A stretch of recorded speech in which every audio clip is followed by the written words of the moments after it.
She had horrible laryngitis, and she eked out in this scratchy, really quiet voice to me that she was uninvited from the family Christmas party because of her laryngitis, and no one wanted her to spread it to the children. So she would be spending Christmas alone. And my heart was breaking for this woman.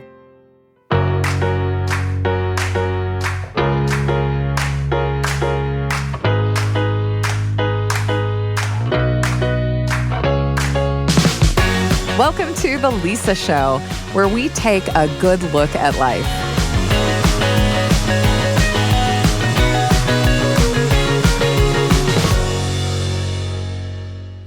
Hey, it's Lisa, and I'm so excited for this episode. And not only because it's almost Christmas, but because you get to meet my family. Well, at least my work family. Today in the studio, I have some of the people that help bring you The Lisa Show every week. And I love these folks, and you will too. They light up my day. And speaking of light, each year, the Church of Jesus Christ of Latter-day Saints invites everyone to light the world through small and meaningful acts of service during the Christmas season. It's part of an annual campaign that we love here at The Lisa Show. To learn how you can get involved, visit lighttheworld.org. Today's episode is devoted to some of these small acts of service.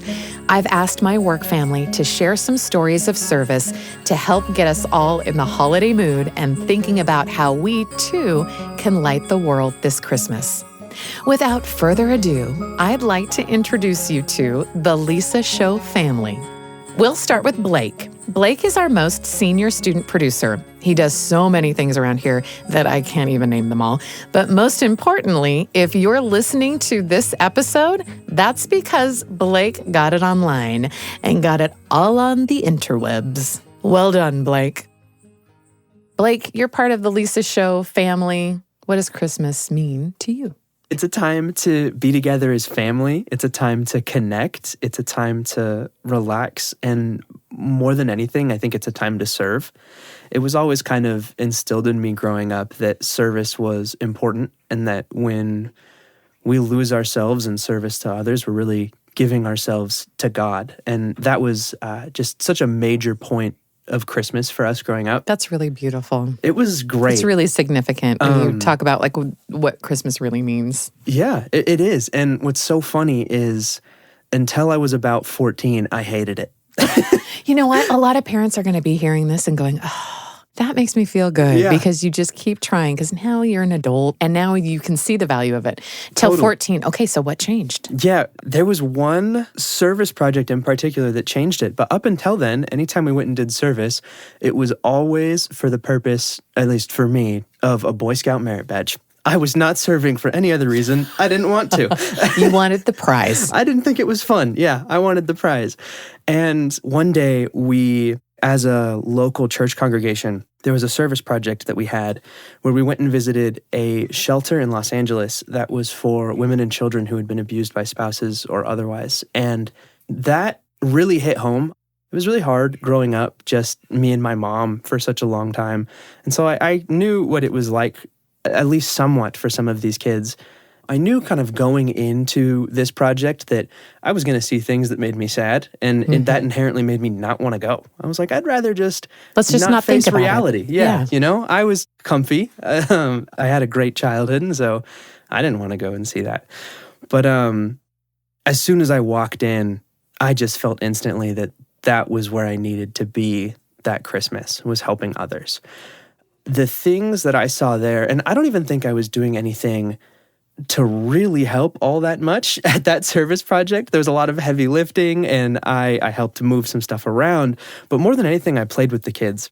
And seeing the look on their face when we got to hang out, we got to play games. I played Pac-Man for probably like 3 hours with these kids. I thought it was awesome. And seeing how much joy it brought them to have somebody to hang out with, and seeing how much joy it brought the parents to see their kids having fun, it really changed my whole perspective on service. I instantly kind of understood why we serve others and why God is so intent that we serve others. And it's because really that's why we're here, is to lift each other up and to bring joy into other people's lives. I hope that they're able to look back on that with happiness the same way I do. That's really beautiful, Blake. Thank you. That's really beautiful. So, we come into a Christmas season and people talk about the lights and the sugar cookies and I don't know, all of the things, the presents and being together with family. And for you, how will you use that, hey, Christmas is about service, upbringing that you had moving forward as an adult? That experience has really motivated me to serve year-round, not just around Christmas. I love serving others now, and it's so much fun to be able to participate in projects and see the change that I can bring to one person's life or to a local community through all these projects that I participate in. I think it's important to bring kind of the Christmas joy and cheer and spread it year-round to those around you. I'd now like to introduce you to another one of our student employees. This is Gracie Davis.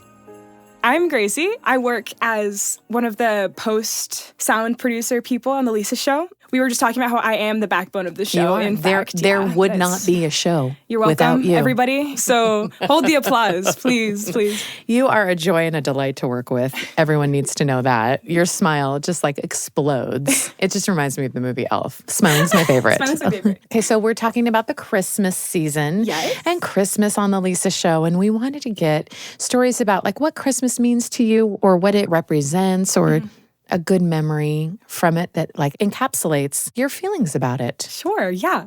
So I would say Christmas is the season of giving, and service is the way that I feel most connected to Christ and like therefore Christmas.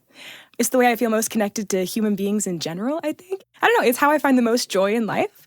So naturally, when I think about what Christmas means to me, why it's special to me, I think about service and like seeing beautiful acts of service, particularly in people around me, serving other people. So I have this story. Last year during the Christmas season, me and my now fiance actually. Oh, congratulations. Thank you. This is very exciting. More on that later. We went to Smith's at like 9 p.m. to The get grocery ice store. cream. Yes, the grocery store. I went shopping. And we pull up to the grocery store and we walk in.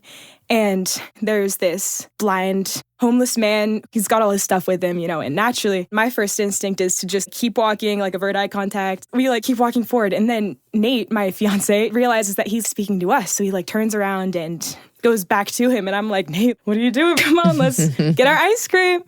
But this man starts speaking to both of us in Spanish. And Nate happened to serve in LDS mission Spanish speaking. So he just starts chatting it up with this man. And this man is just asking where something is in the store, right? So at that point, my instinct would be, oh, it's just like around the corner there. But Nate was like, here, let me guide you to the place, So he takes this man, leads him by the cane. And he leads him around the entire grocery store to find everything that he needs to get, just chatting it up with him in Spanish, learning about his life, connecting with him. I'm like walking behind them and I just can't believe. Whereas my first instinct is to just stay focused on what I needed to do. His first instinct was, oh, somebody needs help, let me help them, like regardless of who they are. Oh, it was just so nice. I was just watching them from behind thinking, this is what Christ would do. This is how you love the people around you, regardless of who they are, where they've been, or where they're going, despite your differences in life. That is how you love your neighbor. It just made me feel like this is how people are supposed to be. This is what humanity is supposed to be like. And I think Christmas is a great time to just accentuate that part of yourself. And it's a way to find more joy by serving the people around you and like making a conscious effort to do things that maybe you wouldn't do otherwise. My next guest is Kenny. He is one of the student producers on The Lisa Show. Without him, we'd be a disorganized mess. Creatives, am I right? Here's Kenny. Is there a particular Christmas that means more to you than another one that stands out? I lived in Italy for a few years after high school, and it was my second Christmas away from home. And I had just moved to a new city. I didn't really know anybody. I had some new roommates and didn't know very many people in my church congregation, which is really where I find my community wherever I go, right?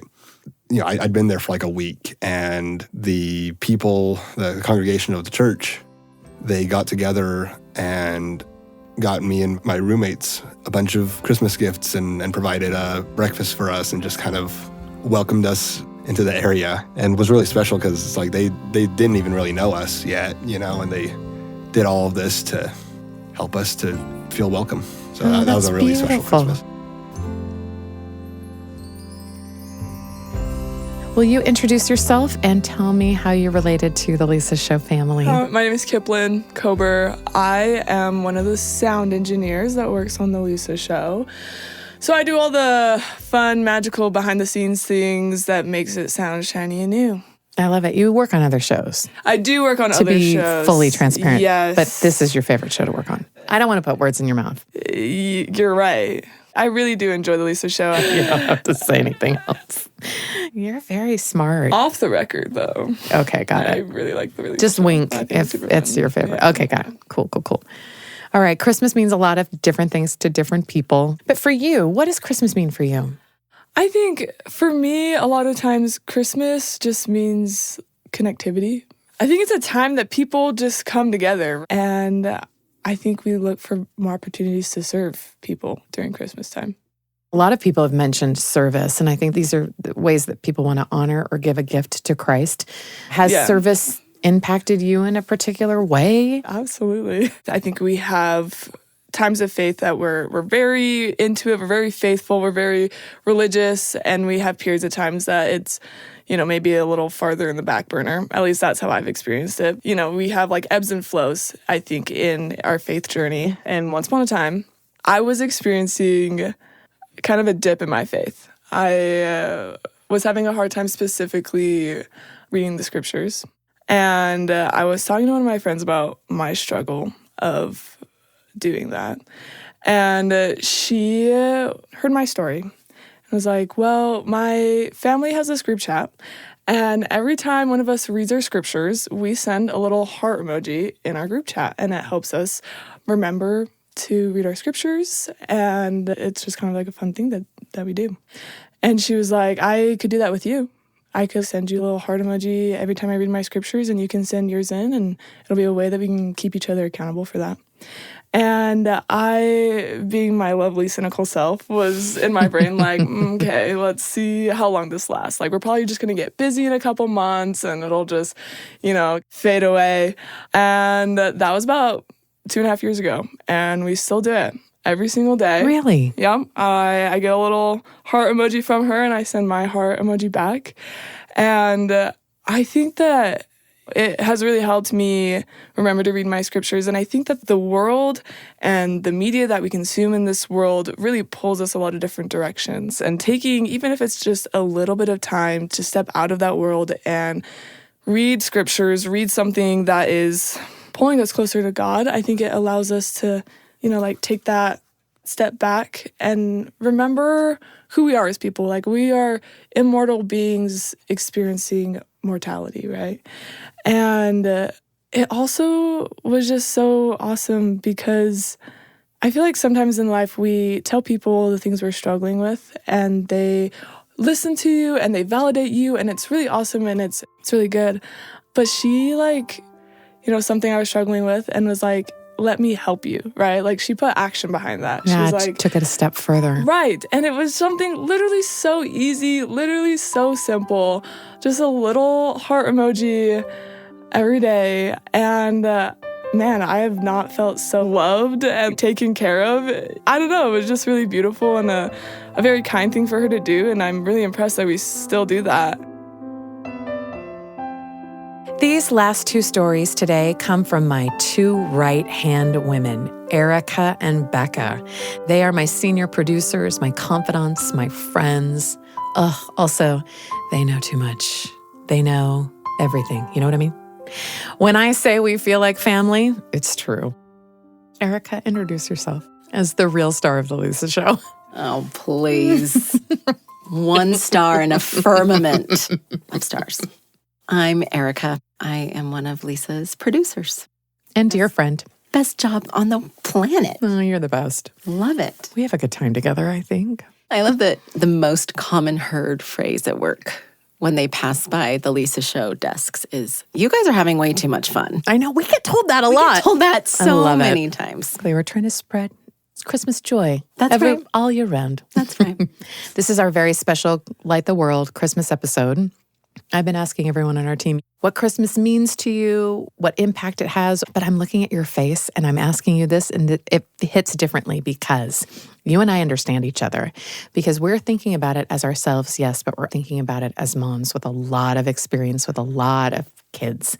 So we have just these memories and these expectations. It means something different, I think, for moms, especially in middle age. I think the weight of making someone's dream come true. I mean, in every other instance, it seems like the kids are in charge of their own dream, right? Like, oh, you want to grow up and be an astronaut? Great. Yeah. You get good grades, you go to school, you take care of that. I'll be here to support you, but you're the one making your dream come true. Christmas, it's different. It's a lot of pressure. Yeah. It's a lot of pressure.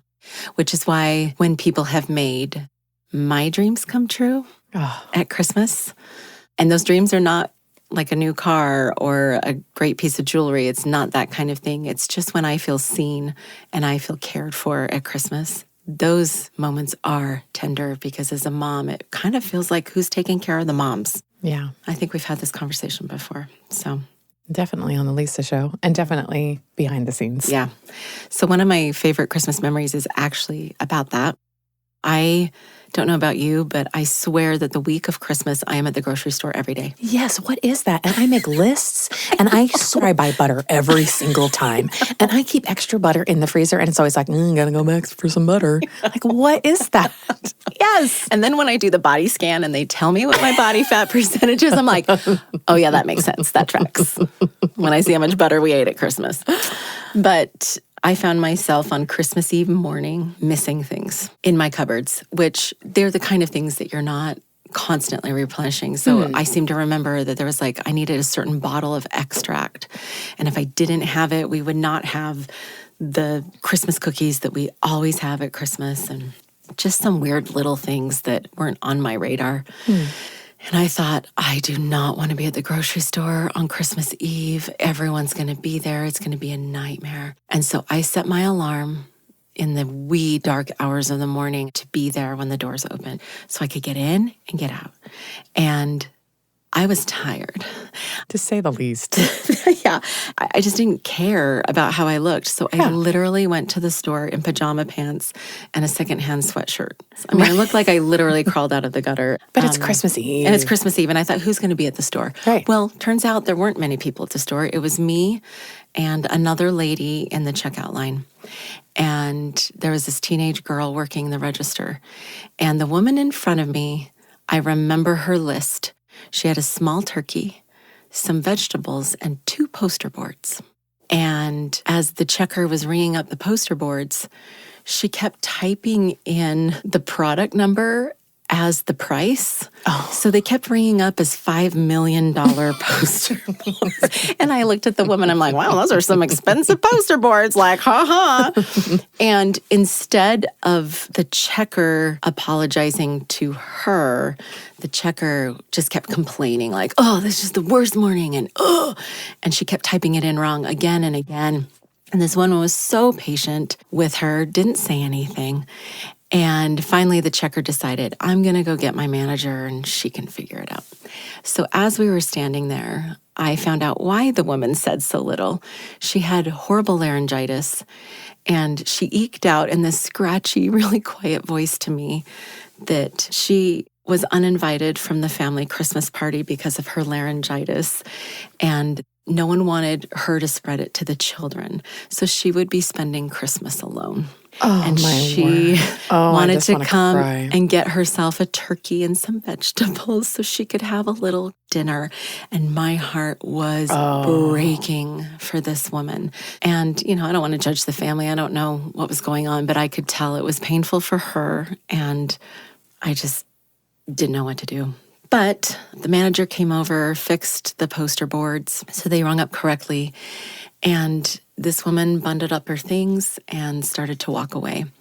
As I was standing in line, I patted my pocket and I was like, okay, yeah, my credit card's there. Good. So I go to pull it out to buy my items, and I realized it wasn't my credit card. It was my work ID. And I didn't have a phone and I didn't have a wallet because I literally had rolled out of bed, gotten in the car. And I was like, son of a gun. Like, come on. So let me get this straight. I have to come back to the store twice. Like, it was everything I was dreading. And it was snowing outside. And Of course it was. of course it was. So I have to drive through horrible weather. I have to come back to the store for the second time. I'm just so annoyed.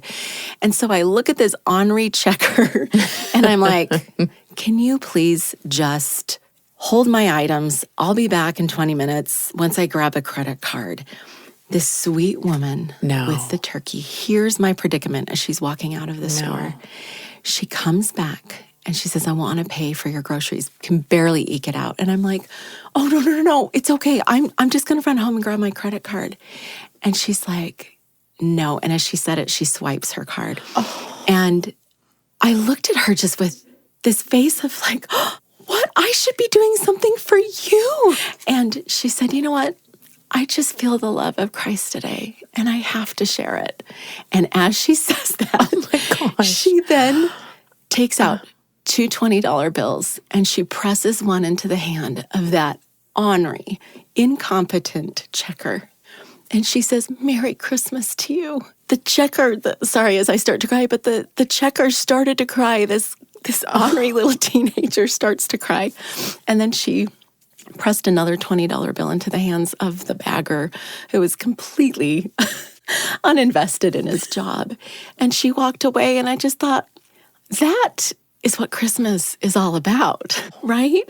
And I was like, oh, I get it now. The spirit of Christmas, the way you let it in is by letting Jesus out, right? It's just like letting him out and blessing other people's lives. And it was small for her. She didn't, and I didn't have that many items, to be fair. It wasn't like a $200 haul at the grocery store. But for a woman who should have been the one that I was taking care of, for her to take care of me, for a mom who's trying to take care of everyone else, it meant the world to me. Of course it did. Yeah. That's not how I thought the story was going to go. But how interesting that that's not where it went. And I think it's really interesting too, because we never know the outcome and the effect of how we treat others. We don't. Yeah. And we can have seemingly simple, careless interactions with each other. We do all day long with other people. And some of them change people's lives. Yeah. And sometimes we get to know and sometimes we don't. Yeah. That woman, she may not remember doing that. Well, now I want to be that woman, right? Right? And I hear that story. I want to be that woman. Yeah. And as you're saying it, I'm thinking, I should just have some $20 bills in my pocket. And who knows who needs what, and just being at the ready. Yeah. I look back at that moment with such tenderness, but also regret, thinking, I don't ever want to be the person that walks away not having taken care of someone else at Christmas. And we can do it in so many simple ways. Maybe I did take care of her by just listening and validating to some extent. I gave her a huge hug, and maybe that's the only hug she would have had that day. Right. That's what I'm saying. Like, you don't know. You just don't know. You just don't know. I've been a very sad, very overwhelmed woman in a grocery store line many times. And I think I've shared this with you before, too, that I just thought if somebody looks at me wrong, I might shatter in a million pieces. And I know what that feels like. Yeah. And when someone asks about you and just shows a little kindness and a little just connection of like, hey, I'm doing this hard thing. She was able to tell her story. That is helpful. Yeah. It has been for me. I hope she's having an incredible Christmas, because she deserves it, and she's blessed my life forever, because I'll never forget that story. Okay, so introduce yourself and your relationship to the Lisa Show family.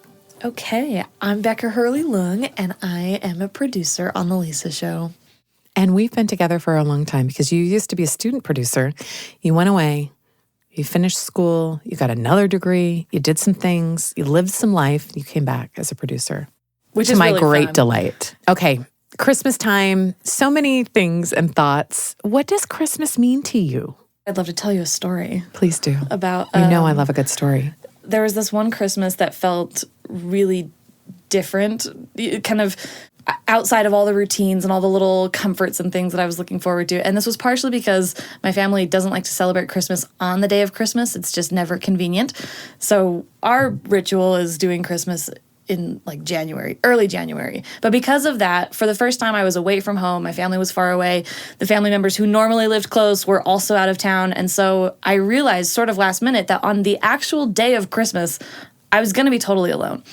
And I was like, what do I do at this time? Everything's closed. There's nothing to do. I feel like I should be doing something. And I had a friend who worked in a nursing home, and she had sort of just put out a call. She said, hey, I work at this nursing home, and a lot of the people there don't get visitors, and they're really lonely if anyone ever wants to come spend some time. And so I thought, well, maybe this is just something that I'll go do. So on that Christmas day, I just walked around and I made friends and I just said hello. And it was actually kind of somber because it just made me realize how many people were just alone on Christmas Day. And I did my best. It was really tiring. It was energizing to feel like, oh, I'm doing a good thing, and to feel like hopefully this made a little difference. But it was also a little overwhelming because it was like, oh, at the end of the day, I only made it to so many rooms and I'm really tired. You know, when it was finally time to go, it was evening. It's like getting dark outside. And I started to throw this big pity party for myself because here I was. It was Christmas Day. I was like, man, I'm doing a good thing, doing service. Yeah. And I still feel just so lonely. And of all of the loneliness that I tried to help today, it just feels like a drop in the bucket. Like I don't know that I actually got anything done. And now I am still just alone. I passed a little Chinese restaurant and I thought, oh, I'll just go get myself something to eat because I'm feeling so sad. Yeah. Yeah. Sad and self-righteous. And anyway, so I go into this restaurant and so there's a lot of people in there and I'm sitting and I'm waiting and it's kind of quirky and it's homey and there's this child who's right inside the entrance and he's just sitting there grinning. And while I'm waiting for a table, he just comes up to me silently and he hands me a piece of candy and he walks away. And then he's just kind of floating around. And through my whole time in this restaurant, as I'm having my meal, he'll just occasionally come up to me and slip me another piece of candy. And it just touched me so much, maybe just because this was a stranger, someone I've never seen again, but it was this like little act of kindness and love and light. And in that moment where I also felt like I had tried so hard to fix my own loneliness by helping someone else's, and I didn't feel like I'd really succeeded. It was like, oh, sometimes it doesn't take very much. And it really meant something to me. This little tiny act, it changed the way I felt. I remember that so much. I kind of felt like in that moment, it was just one of those little things where God was saying to me, I see you, and that little thing you've done is enough. And the proof of it is in this little thing, which is enough for you right now. So that was a Christmas I remember. That's beautiful. Gosh, I love a good Christmas story, especially ones that inspire me. I know I'm usually the one sharing stories around here, and you've probably already heard my best ones at this point. But today has reminded me that everyone has a unique light to share, and especially at Christmas. Lighting the world isn't done in expensive, grand, formulaic gestures. Lighting the world happens with small pinpoints of shared goodness. The little things we do matter. I'm so grateful to my Lisa Show family for sharing their experiences and for reminding me that the best way to let the Christmas spirit in always starts with letting the Christmas spirit out to family, friends, neighbors, people in the checkout line, strangers at restaurants. And before you know it, those small acts of service end up lighting the world. From the Lisa Show family to yours, Merry Christmas.